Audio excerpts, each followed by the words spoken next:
Bonjour à tous et bienvenue sur Club Deal. Club Deal, c'est un podcast qui va vous aider, vous, investisseurs débutants ou confirmés, à développer votre stratégie d'investissement immobilier. Je m'appelle Loïc Audet, cofondateur d'ImmoCities. ImmoCities est une solution d'investissement locatif clé en main. Nous accompagnons depuis 2012 des milliers d'investisseurs dans toutes les étapes de leurs projets sur les plus grandes villes de France. À travers des discussions auprès d'experts et de témoignages d'investisseurs, je vous propose un véritable partage de savoir et d'expérience. Mindset, financement, recherche de biens rentables, travaux, ameublement et gestion locative n'auront plus aucun secret pour vous. Si vous souhaitez rejoindre la communauté d'investisseurs ImmoCities et recevoir en priorité et gratuitement nos dernières opportunités, rendez-vous sur immocities, i2mocities.fr. Pour toute question en rapport avec l'investissement immobilier, je réponds sur les réseaux sociaux LinkedIn, mais surtout sur Instagram, Loïc-Audet. Aujourd'hui, je reçois Charlotte Benmoussa. Alors Charlotte, je la connais très bien, c'est notre manager Île-de-France chez ImmoCities. C'est avant tout une passionnée d'immobilier et plus particulièrement d'investissement locatif. Elle va nous donner tous ses tips, tous ses conseils afin de dénicher la perle rare, le fabuleux investissement locatif de Charlotte. Je ne vous en dis pas plus et laisse place à l'entretien. Salut Charlotte. Salut Loïc. Comment vas-tu ? Eh ben très bien, je suis contente d'être là. Bah écoute, merci de m'avoir rejoint pour cet épisode de Club Deal. Écoute, avec grand plaisir. Alors Charlotte, juste à annoncer, donc je te connais très bien, tu travailles avec moi. Oui. J'ai voulu t'interroger parce que je sais que tu es une experte dans l'investissement locatif et que tu pourras répondre à mes questions. C'est toi qui me le diras à la fin de cette entrevue. Bon, bah écoute Charlotte, on va commencer tout de suite. Et puis, j'aimerais bien que tu puisses te présenter. Oui, bien sûr. Alors, juste savoir, qui est Charlotte ? Ah, qui est Charlotte ? Alors, c'est une question plutôt floue. Écoute, aujourd'hui, Charlotte, c'est la directrice commerciale ImmoCities. Ce que je fais, c'est que au quotidien, je m'occupe du développement des process commerciaux et aussi de gérer et d'accompagner les 15 chasseurs qui sont présents chez ImmoCities. Bon, ça va, c'est pas trop compliqué ? C'est pas simple, mais je suis très contente de l'équipe qu'on a aujourd'hui et je pense qu'on va faire des très belles choses encore et toujours. Si je devais te parler de Charlotte pendant son enfance, juste pour qu'on apprenne à te connaître. Ouais. La petite Charlotte, c'était une comment te dire, j'aimais tout ce qui était un peu simulation de jeux de rôle, spectacle. Moi j'avais des parents commerçants, je me rappelle être allée très souvent avec ma sœur et jouer à la cliente, jouer avec la caisse. Donc finalement l'attrait, si tu veux, commercial, je l'ai depuis toujours. Ok, j'ai cru comprendre que durant ton enfance, on te donnait un petit surnom. Est-ce que tu peux m'en dire un peu plus ? Oui, je ne sais pas qui t'a dit ça, Loïc. Je ferai ma petite enquête. Oui, non, mais il y a des bruits de couloir. Ouais, on m'appelait le petit chef parce que j'ai toujours été assez directive et surtout très leader, avec mes copines comme avec ma famille. Ok, alors du coup, effectivement, on a le gendarme d'ImmoCities. J'ai le gendarme d'ImmoCities en face de moi. Donc, petit chef, j'imagine que T'as investi, parce que pour encadrer une équipe de chasseurs, évidemment, je pense qu'il c'est bien d'avoir un peu d'expérience. J'ai investi. J'aimerais que tu me racontes un peu ta première opération, ton premier investissement, avec les bonnes surprises, les moins bonnes, la rentabilité. La première, j'étais rentrée à peine dans la trentaine. C'était à Clichy, dans le 92. Moi-même, j'habitais à Levallois. Clichy était plus accessible en prix d'acquisition. Je me suis positionnée sur un studio de 29 mètres carrés. Mmh. J'ai regardé, il y avait 2 belles fenêtres au 2e étage. Et je l'ai transformé en petit T2. J'ai fait des travaux canon, J'avais quelqu'un qui T'as mis la main à la pâte ou tu... Non, j'ai délégué, mais c'est quelqu'un qui régulièrement nous aidait dans tout ce qui était travaux familiales et qui a fait les choses très bien. Et voilà, je voulais que ce soit le plus confortable, le plus beau possible pour mon locataire. Et je l'ai mis à 800 € pour essayer de pas être voilà, ni au-dessus du marché locatif. Enfin, je trouvais que c'était le bon prix. Et effectivement, d'ailleurs, j'ai un locataire qui est resté plus de 3 ans. Hein, donc, Ok, c'est du meublé ou du vide? c'est du meublé, toujours en LMNP. J'ai toujours favorisé ce statut qui, pour moi, est très important et qui est très intéressant pour tout ce qui est amortissement et défiscalisation. Ok. Et alors le statut LMNP, donc c'est effectivement d'un point de vue fiscal, c'est assez intéressant. Est-ce que tu penses pas que le LMNP c'est chouette aussi parce que les locataires tournent un peu plus souvent? Bah, oui et non. Si tu veux, quand ils sont bien, alors oui, c'est des baux d'un an, mais ce qui est intéressant, c'est qu'ils peuvent aussi renouveler. Donc, moi, par exemple, j'aime bien que les locataires se renouvellent un peu plus souvent. Ouais. Parce que du coup, ça évite, je trouve, d'avoir l'appartement qui s'use trop vite, par exemple. Tu récupères l'appartement plus souvent, donc tu peux faire des contrôles également plus souvent. Et moi, j'aime bien. Enfin, après, je pense que c'est. Non, mais c'est bien, justement. Et c'est ça qui est intéressant. Chacun son point de vue. Chacun son point de vue, chacun sa façon d'investir. Et chacun. Moi, j'aime bien que le locataire reste un peu plus, effectivement, le connaître et savoir qu'on a des bons rapports l'un avec l'autre. Voilà. Ok. Du coup, on a parlé de ton premier investissement. Est-ce que tu as eu des boulettes? Oh, on a toujours, c'était pas des boulettes, mais des petites complications, peut-être au niveau des notaires. Voilà, j'étais pas vraiment équipée finalement à l'époque. Aujourd'hui, j'ai six appartements à ce jour, et j'ai su m'entourer de belles équipes, notamment, voilà, j'ai une banque qui me suit, j'ai un notaire qui fait toujours les mêmes, enfin les opérations avec moi, et du coup, si tu veux, je me sens plus armée et plus forte pour pouvoir un petit peu passer entre les problèmes qui peuvent survenir, car il faut savoir que investir n'est pas simple. Ok. T'as une boulette comme ça en tête? Un pépin? Un gros pépin? Non, pas de gros pépins. Des dégâts des eaux, des choses qui font un peu peur dans les PV d'AG, mais franchement, on s'en est toujours sorti. Bon, et ta plus grande victoire? Ma plus grande victoire, c'est, je pense, ce poste aujourd'hui. Oh. Ouais, c'est vrai. Et puis, toutes les victoires des chasseurs sont un peu mes victoires. Ça veut dire que toutes les ventes qu'on arrive à faire, et surtout la satisfaction des investisseurs qui nous disent qu'ils sont contents, que les choses se passent bien, je pense que c'est ça les victoires au quotidien. Justement, je me permets de rebondir là-dessus. On va parler un petit peu de ton parcours professionnel. Oui. Donc on va parler de la gendarmette d'Immo-City, le petit chef. Voilà, donc ton parcours pro. Tout ça. Assez classique, comme je te l'avais expliqué, tout ce qui était aspect commercial, depuis toujours, m'a guidé vers un BTS immobilier qui m'a appris un peu les bases, surtout m'a permis de faire des stages, car c'était bien fait, c'était en alternance. Et puis après, mon premier job a été, mon premier travail chez Century 21, chez Foncia aussi, et c'était des belles écoles. T'as porté une veste jaune chez Century? J'ai porté la veste jaune en opération coup de poing quand on allait tous en prospection. J'ai fait tout ça. Tu l'as encore la veste? Non, je ne l'ai plus. J'ai rendu le tablier, comme on peut dire.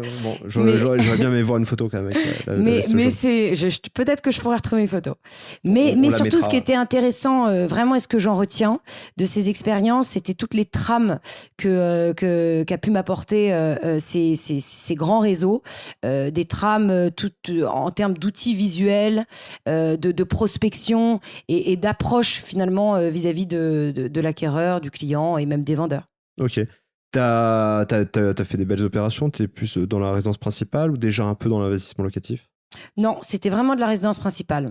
Voilà, donc l'investissement locatif, peut-être une ou deux ventes, mais j'en ai pas des souvenirs poignants. C'est vraiment quand j'ai commencé à moi, regarder des petites surfaces. Et puis d'un coup, on a vu aussi cet attrait pour l'investissement locatif que j'ai commencé à m'y mettre et que je me suis après orientée vers cette voie-là. Ok. Donc bon, et comment t'es tombé chez nous par hasard? On tombe jamais chez quelqu'un par hasard. Non, Je sais pas si tu crois au destin, Loïc. Oui, il y a le destin, évidemment, j'y crois. Mais non, le hasard, non. C'était je crois que c'était par publicité, Internet. J'ai commencé à regarder un peu, à me renseigner, moi, pour mes propres investissements locatifs. Et puis, j'ai regardé, vous et d'autres, cette solution clé en main. Ça me paraissait, si tu veux... fédérateur et en même temps fondamental d'être accompagné dans toutes les étapes qu'il peut y avoir. Alors c'est vrai que quand je me suis rendu compte qu'on pouvait en même temps trouver un bien pour moi, en même temps m'accompagner pour les travaux, en même temps me le meubler et s'occuper de la gestion locative, pour moi c'était une idée géniale. Et c'est pour ça que j'ai voulu me lancer là-dedans et j'ai fait d'ailleurs 3 ans en tant que chasseuse de rentabilité. Bon, écoute, donc du coup, tu es investisseuse aguerrie. Tu as effectivement un parcours pro qui est intéressant. Et puis aujourd'hui, tu allies un peu ta passion avec. C'est devenu ton métier, quoi. C'est ça. Donc bon, quand tu te lèves le matin, tu n'as pas la sensation vraiment d'aller travailler. Pas vraiment. C'est vrai ce que tu dis. C'est une passion. De toute façon, je pense que ce métier, on peut pas le faire sans passion. C'est difficile parfois. Parfois, il faut avoir les nerfs accrochés. L'envie tous les jours. Il y a des fois où c'est plus difficile. Et le moral, c'est ça qui est le plus important. Après, quand on fait quelque chose qu'on aime, c'est extraordinaire parce que tous les jours, c'est une surprise. Charlotte, je vais te poser une question. Oui. Et là, c'est une question à la fois simple et une question piège. Et je pense que tout le monde se pose, c'est comment dénicher la perle rare? Comment dénicher l'investissement locatif parfait? Je peux pas te répondre en une phrase à cette question, Loïc. Essaye en 2 phrases. En 2 phrases non plus. Bon. Je vais pouvoir te répondre parce qu'en fait, je vais pouvoir te répondre avec une succession de points, d'étapes qui sont assez simples et que tu vas comprendre très rapidement. Si je te parle de financement, ça t'évoque quelque chose? Oui, la banque, quoi. Ouais, voilà. En fait, la première étape, c'est d'aller voir ta banque. Quand je sors, moi, personnellement, de la banque et qu'elle me dit « Vous avez une enveloppe, Madame Benmoussa, de temps », je sais que c'est un peu comme si je faisais un premier pas dans mon investissement. Et je sais exactement où je vais. Donc, la première chose, et là, je m'adresse à ceux qui nous écoutent, allez voir votre banque, contactez un courtier, soit par un ami, quelqu'un qui vous est recommandé, quelqu'un de sérieux, et vous verrez déjà que vous allez être dans une démarche ça sera un pas vers la démarche de votre premier investissement. Bon, t'as presque l'impression quand tu sors de la banque, tu sors déjà avec les sous, quoi. Bon, t'as rien du tout, mais... Ouais, t'as rien du tout, mais t'as tout. Ouais, t'as tout. Est-ce que c'est mieux, j'imagine, donc là, c'est effectivement voir son financement, donc tu t'es entre guillemets rassuré, en tant qu'investisseur, t'es rassuré. Oui. Si je peux aller jusqu'à, je sais pas, on va dire 300 000 euros, par exemple.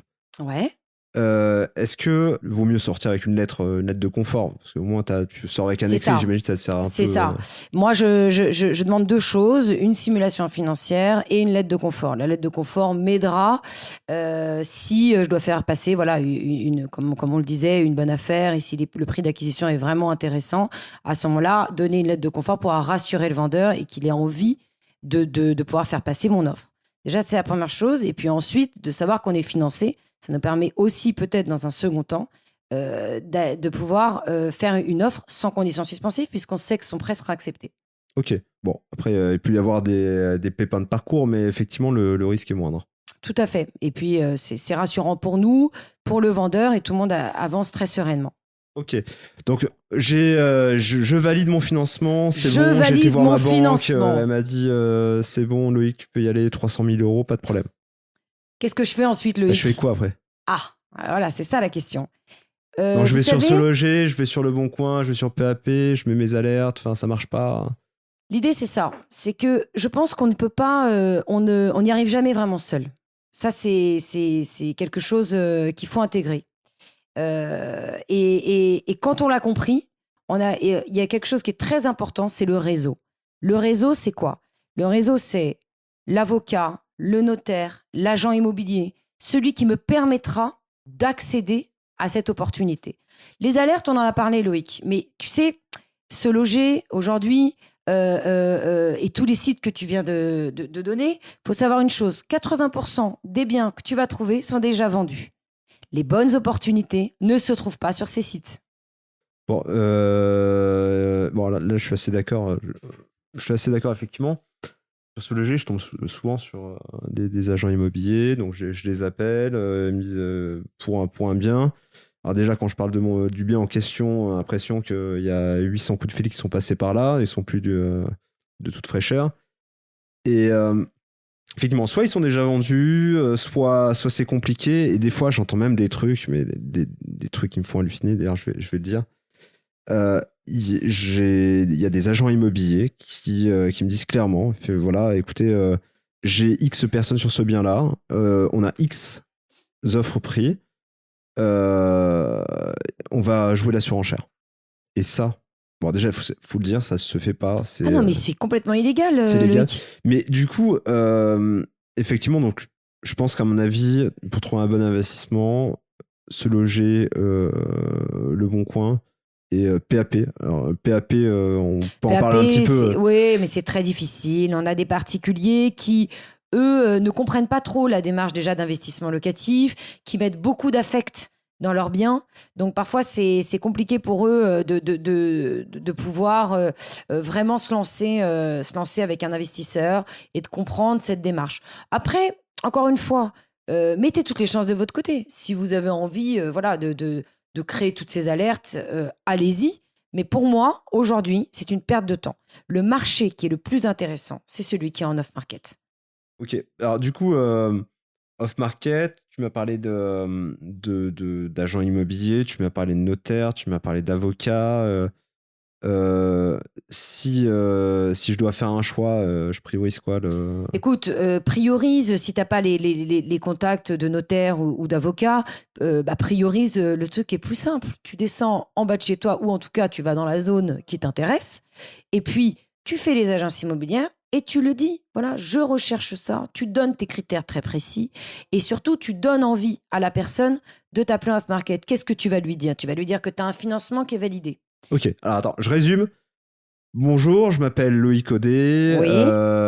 J'ai 31 ans, j'ai été voir ma banque, j'ai 300 000 euros, j'ai une lettre de confort de ma banque. Oui. Ok, j'aimerais investir. Qu'est-ce que vous avez en stock? J'ai rien en stock. Mais par contre, qu'est-ce qu'ils vont te dire? Ils vont te dire, la prochaine fois qu'ils vont rentrer quelque chose qui va aller dans tes critères, ils vont penser à toi. N'hésite pas à ramener des petits chocolats, à peut-être boire un coup avec l'agent immobilier avec qui tu t'entends bien. L'idée, si tu veux, c'est que c'est lui ton meilleur partenaire pour accéder à ton investissement. Quand on a un but, il faut s'y tenir. Donc, voilà, c'est vraiment ça la clé.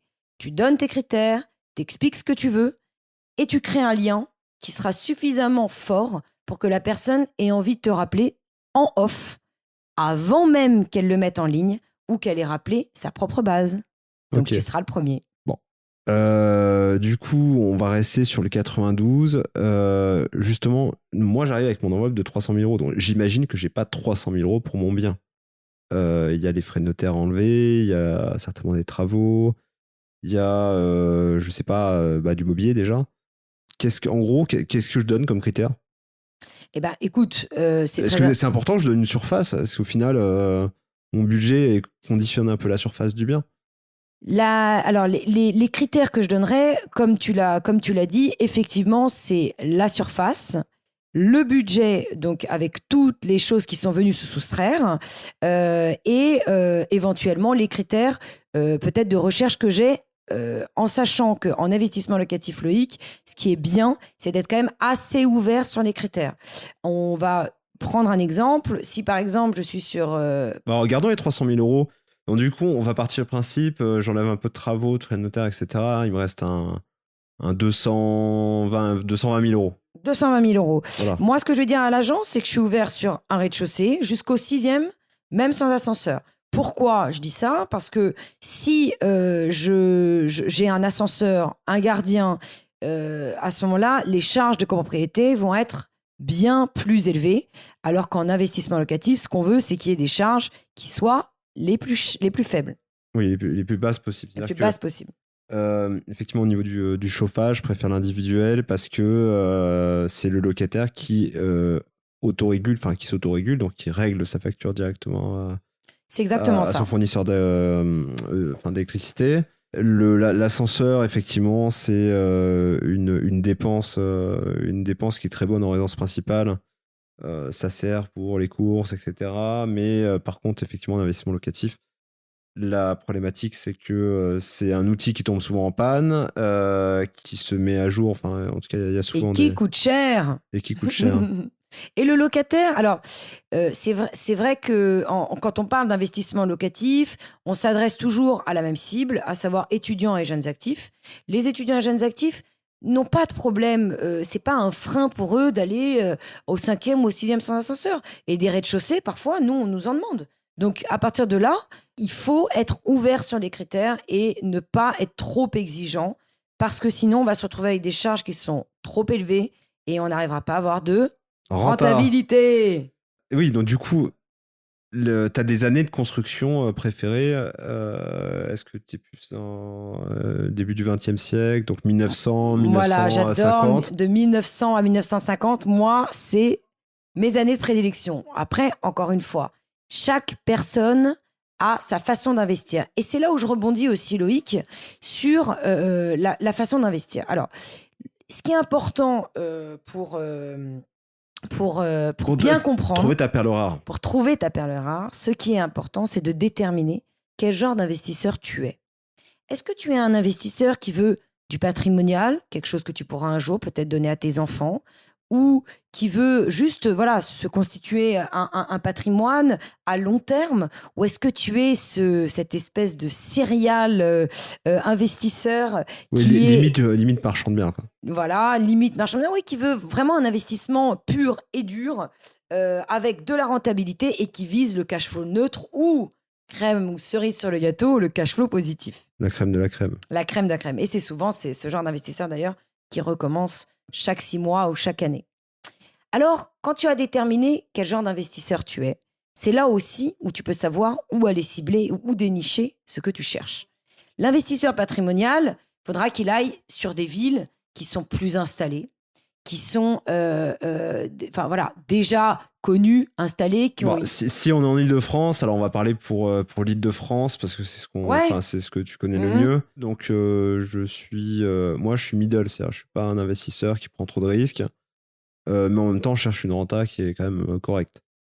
Qu'est-ce qu'une renta correcte? Une renta correcte, ok, je peux faire un effort d'épargne tous les mois, mais pas non plus trop conséquent pour que je puisse par la suite éventuellement racheter autre chose. Oui, donc c'est ce que tu as... Un middle. Tu veux un semi-patrimonial. C'est comme ça que je l'appelle. Le semi-patrimonial, moi, je le guide toujours aux mêmes endroits. Je le guide vers le 92 ou 94. C'est quelque chose qui est... c'est des zones qui sont sécuritaires. Je te parlerai de villes comme Nanterre. Je te parlerai de villes comme Asnières, comme Clichy. Voilà. Et c'est ce genre de ville qui va t'offrir en même temps la possibilité d'accroître, d'évoluer et d'obtenir peut-être une plus-value bien sûr dans quelques années, et qui t'offrira une rentabilité aux alentours de 5%, ce qui est très correct. Et quand je parle en rentabilité, je parle en net. Ok, donc en gros net de charges et taxes foncières. Exactement. Bon. Donc toi, ta ville préférée dans le 92? Oui, moi j'investis... Clichy évidemment, mais hors Clichy. Asnières. Ok. Et j'adore aussi Courbevoie qui n'est pas encore sur les prix de Neuilly-le-Valois, mais qui tend à l'être par sa proximité justement à la Défense. Bon, et en plus il faut souligner que Courbevoie, c'est, je crois, la 3e ville la moins chère de France en termes de taxes foncières. Voilà, en plus. Et c'est pour ça qu'on arrive à avoir un net qui quand même reste intéressant. Maintenant, effectivement, on peut parler aussi de belles villes comme Rueil-Malmaison, qui sont amenés un peu plus loin, mais qui sont amenés aussi à prendre beaucoup de valeur et qui marchent très fort. Ok. Nanterre, t'as aussi l'effet, t'as l'effet métro à Place de la Boule, T'as l'effet etc. métro, t'as l'effet université, tout ça, c'est pas négligeable. Je te parle aussi de Créteil. Créteil, voilà, on est de l'autre côté 94, mais c'est des villes finalement qui sont presque parallèles et qui se ressemblent, une dans l'ouest, une dans l'est, mais avec les universités, avec c'est l'école vétérinaire, voilà, tout ça, c'est pas négligeable, et des métros qui sont extrêmement larges, accessibles et qui amènent partout. Bon. Donc du coup, on en revient à l'agent immobilier. Donc je lui dis, voilà, j'ai mes 220 000 euros, potentiellement un studio ou un deux pièces, hein. Ouais. Ok. Donc il me dit, bah écoute, pour l'instant, j'ai pas ce que tu veux, mais je te rappelle à l'occasion. Ça peut durer longtemps, ça. Ça peut durer longtemps, sauf que quand tu multiplies cette action par 10, 20, 30, 50 agences, c'est pas possible que personne te rappelle. Bon. T'es d'accord? Oui, naturellement, tu multiplies, je pense, il n'y a pas de doute là-dessus. Donc, je répète, je fais le perroquet, je répète X fois la même chose. Et du coup, effectivement, j'aurai la chance que quelqu'un me rappelle assez rapidement. Effectivement, ça me paraît logique. Quelqu'un te rappellera rapidement, mais attention, même s'il te rappelle dans longtemps, il faudra toujours que tu gardes ta réactivité. Et ça, c'est un des mots d'ordre aussi à donner à nos investisseurs qui nous écoutent. Soyez réactifs. Sans ça, il ne se passera rien. Si c'est pas vous qui allez sur cette opération, quelqu'un d'autre ira. Ok, donc là, du coup, le jour J est arrivé. Le jour J. Donc, c'est l'agent immobilier qui m'appelle. Il me dit, tiens, ça y est, j'ai quelque chose pour toi. Ah, Ah, viens tout de suite. Ce qu'il va me dire, limite, faut venir là, avant qu'il t'appelle, quoi. Donc, ok. c'est un peu ça. Alors, du coup, qu'est-ce que je fais? J'y vais. Bon, jusque-là, tout va bien. Je suis contente et je vérifie et je contrôle tout ce qu'il m'a dit. Donc, c'est simple. En fait, l'idée, c'est peut-être même aidez-vous d'un petit appareil photo ou d'une vidéo pour avoir, si vous avez, en rentrant chez vous, un doute, au moins vous aurez des choses visuelles qui pourront vous rappeler. Voilà. Si vous avez la possibilité et que vous êtes très rapide et que vous avez quelqu'un que vous connaissez dans le bâtiment, vous pouvez aller avec cette personne qui pourra vous chiffrer aussi directement les choses qu'il y a à faire. Vérifiez dans un premier temps les parties communes, comment elles sont entretenues, posez les questions qu'il faut. Avez-vous les PV d'AG? Les avez-vous lus? Avez-vous les diagnostics? Tout ça, c'est des documents que vous demanderez juste après la visite. Vous montez, vous regardez. Je pense qu'il faut avoir aujourd'hui, et il y a plein d'émissions là-dessus qui nous aident, ou même de tutos sur YouTube, tout ce qui est homestaging qui vous permet assez rapidement de vous rendre compte de ce qu'il y a à faire. Est-ce que c'est des gros travaux de structure, de réagréage, ou c'est des petites choses qui seront juste dans le confort du locataire en plus? Voilà, j'essaye de voir pour après pouvoir appeler un professionnel s'il n'a pas pu se déplacer et chiffrer avec lui. Ok. Tu me conseilles quand même d'aller directement avec, si on me dit que c'est un bien avec travaux, d'aller avec l'entrepreneur, ça évite de perdre du temps, quoi. Enfin, Oui, mais attention, s'il n'est pas disponible, ou en tout cas, voilà, dans la journée, vidéo. vidéo. Et comme ça, vous pourrez lui montrer. Ok. Le bien, il est pourri. Oui, C'est génial. plein de travaux, donc un beau terrain de jeu. Plus il est pourri, je le dis quand même, parce que nous, on a l'habitude, Loïc, mais voilà, on s'adresse peut-être à des gens qui veulent faire leur premier investissement. Plus il est vétuste, plus on va créer de la valeur. C'est le jeu, plus le prix d'acquisition va être intéressant. Et c'est comme ça que la personne va pouvoir, en même temps, aspirer à une belle rentabilité. Et puis peut-être, à terme, cerise sur le gâteau, créer de la plus-value. Ok, écoute, donc du coup j'ai racheté, je souhaite acheter ce bien et tu me l'as bien vendu, il est tout pourri. Je vérifie, attention Loïc, ne soyons pas trop présomptueux, je peux faire une offre d'achat Ouais. avec ou sans condition suspensive si je sais qu'il y a du monde dessus et que j'ai bien eu mon financement validé. Par contre, et ça c'est très important, vérifiez bien les PV d'AG et les diagnostics. Faites-vous aider pareil de votre notaire de famille ou d'un notaire que vous connaissez qui va pouvoir vous dire s'il y a des zones d'ombre ou des choses, histoire de ne pas avoir de surprise le jour du compromis. Ok, alors il faut savoir en plus que le conseil du notaire est gratuit. Le conseil du notaire est gratuit. Personne ne le C'est sait, bien que mais tu le dises. C'est bien que tu le dises parce que justement, tu sais, on est tous débordés par notre métier, par les choses qu'on fait.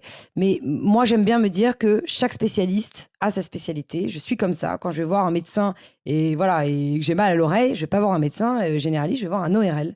Donc aujourd'hui, ce que je préconise, c'est que reprenons et retrouvons la spécialité de tout le monde. Le notaire s'occupe des documents, le chasseur s'occupe de trouver le bien et l'artisan de faire les travaux. Qu'est-ce que t'en penses? Ah, écoute, ça me paraît assez clair. Est-ce que tu penses que il faut négocier à tout prix? C'est-à-dire que voilà, j'avais mon budget de 220, il me présentait un truc à 240, je dois négocier. Enfin, Ouais, quelle stratégie? En je gros, la comprends ce que tu veux stratégie. dire. Est-ce que tu es là pour faire une méga affaire? Est-ce que tu es là pour prendre l'opportunité? Est-ce que tu es un casseur de prix? Comment tu réagis? Écoute, tout est une question d'offre et de demande.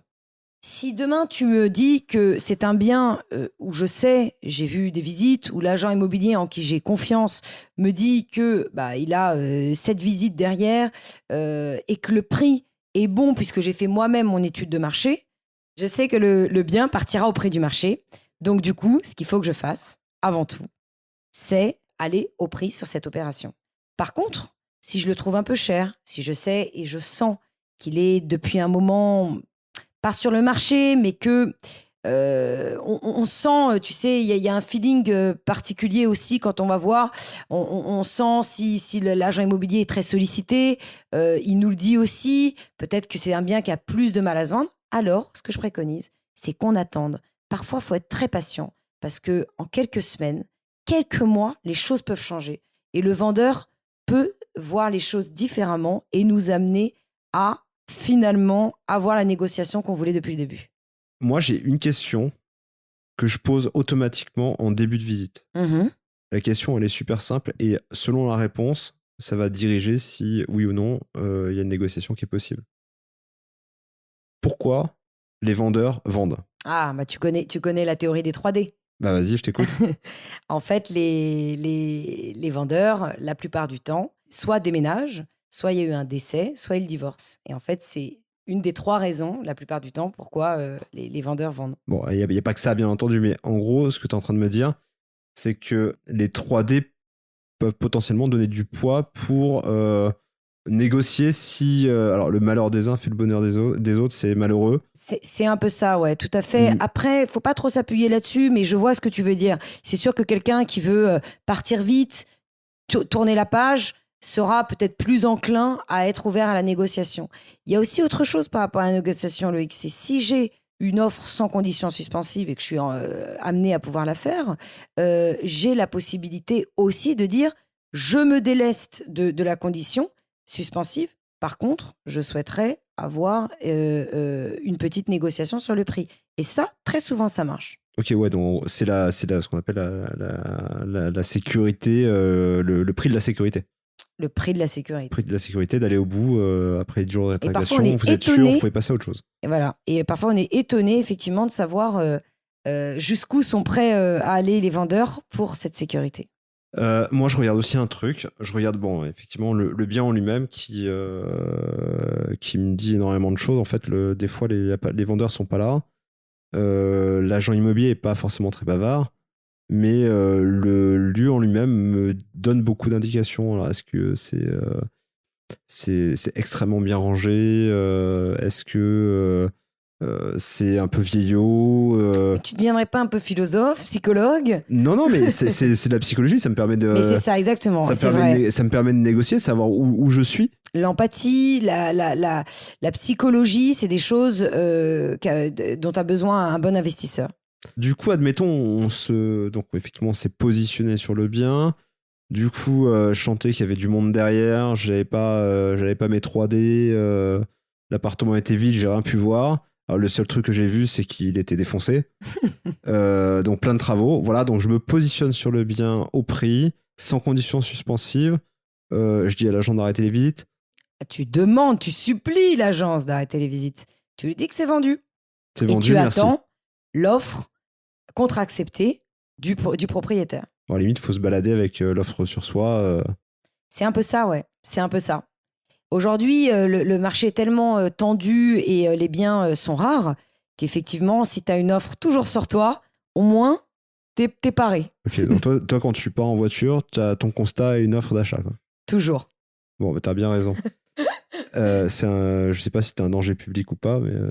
Non, je me prépare. Au contraire, je suis plutôt protégée. Si je trouve un bien qui me correspond, je peux y aller. Et si tu tapes un carton, tu peux S'il faire me un tape un constat. carton, j'appelle mon assurance. C'est comme ça. Bon, je touche du bois, bien entendu. Est-ce que on va repartir un peu sur les secteurs. Est-ce qu'il y a des secteurs qui sont plus porteurs que d'autres en termes d'opportunités pour trouver ta perle rare? Oui, il y a des secteurs plus porteurs. Je vais te donner un exemple. On va rester sur l'Île-de-France, sur les choses que tu connais. L'Île-de-France, ouais. Je vais te donner un exemple sur Paris et je vais te donner un exemple en dehors de Paris. Alors sur Paris, tu veux investir. Si par exemple je te parle du 17e arrondissement, tu vas me dire oui, mais moi j'aimerais bien quand même avoir un petit peu de renta. Je te dis ok, et tu vas me dire de toute façon à Paris je pourrais pas avoir de renta. Eh bien si. Je t'explique pourquoi. Si tu regardes des secteurs comme Villiers ou Courcelles, est-ce que tu situes un petit peu? Tout à fait. Voilà, on est à 14 000, 15 000 euros du mètre carré. Je passe par là tous les jours. Donc Voilà, 14, 15 000 euros du mètre carré. Ça a évolué, ça a pris énormément en quelques années. Et là, je te confirme, oui Loïc, tu ne pourras pas avoir de rentabilité à Courcelles ou à Villiers. Par contre, si tu t'éloignes un tout petit peu et tu restes encore dans le 17e, tu vas aller dans un petit quartier qui s'appelle Les Épinettes. Je ne sais pas si tu situes rue Pouchet, La Jonquière, Gauthier. Et là, tu seras à peu près à 10 000, 11 000 euros du mètre carré. Tu arriveras sur des petites surfaces bien optimisées, avec un agencement idéal, à pouvoir avoir un 4,20% de rentabilité nette, ce qui est vraiment pas mal. Et tu restes dans le 17e. T'en penses quoi? Bah, on reste dans Paris, effectivement, pour un profil, on va dire, no risque, avec un peu de renta, un profil un peu mixte au final. Exactement. Alors, je te donne, un exemple. Les Batignolles qui sont juste à côté, personne n'en voulait il y a 15 ans. Aujourd'hui, tout le monde se les arrache à 12 500 euros du mètre carré. Donc, c'est pour dire à quel point ça évolue vite. Dans 15 ans, va savoir à combien seront les Épinettes. Bon, après, il y a le 11e arrondissement. On appelle même le Haut-Marais. Voilà, c'est exactement ça. C'est la même démarche. En gros, c'est pour dire que dans des arrondissements, il y a plusieurs secteurs intrinsèques à l'arrondissement. Donc, avoir pas forcément celui qui est le plus installé, le plus développé et le plus cher, mais celui qui est le plus porteur. Et si je te donne un exemple en dehors de Paris, comme je t'ai dit tout à l'heure, je te parlerai du 93. Ah, tu vas me dire non, le 93, on connaît les clichés. Oui, il y a des clichés. Bon, après, il faut pas avoir d'a priori, mais effectivement, un investisseur peut avoir ses raisons d'avoir peur d'investir dans le 93. Ouais. Alors, le 93, effectivement, ça a une très mauvaise étiquette, il y a une mauvaise image. Et pourtant, c'est un secteur qui est extrêmement porteur et qui peut générer une somme d'opportunités, notamment grâce à des grands projets urbains. Si je te parle des JO 2024, ça te parle? Oui, c'est un peu... C'est loin et pas loin à la fois. Après, moi, je veux de la renta tout de suite et pas dans 4 ans. Ah, mais tu l'auras tout de suite. Parce que la renta, tu l'auras maintenant. Les prix d'acquisition sont bons. Les loyers, puisqu'il y a de la demande aussi, sont pas hauts, mais ils sont quand même assez intéressants pour t'obtenir une rentabilité qui ira entre 5 voire 6% net. Ok. Tu me conseillerais plus quoi du coup, j'imagine que... Enfin, on est d'accord, dans le 93, les prix sont quand même vraiment moins élevés. Du coup, est-ce que je pourrais pas passer sur des projets un peu plus gros, type colocation, qui naturellement, colocation, c'est a priori plus rentable. Ouais, tout à fait. Alors, la rentabilité, tu l'as dans le 93, même avec des petites surfaces. Mais c'est vrai que l'idée est bonne. Si tu te mets en co-living, si tu commences à faire des projets un peu plus gros, co-living, colocation, tu vas pas forcément avoir un budget qui sera énorme puisque les prix d'acquisition sont bons.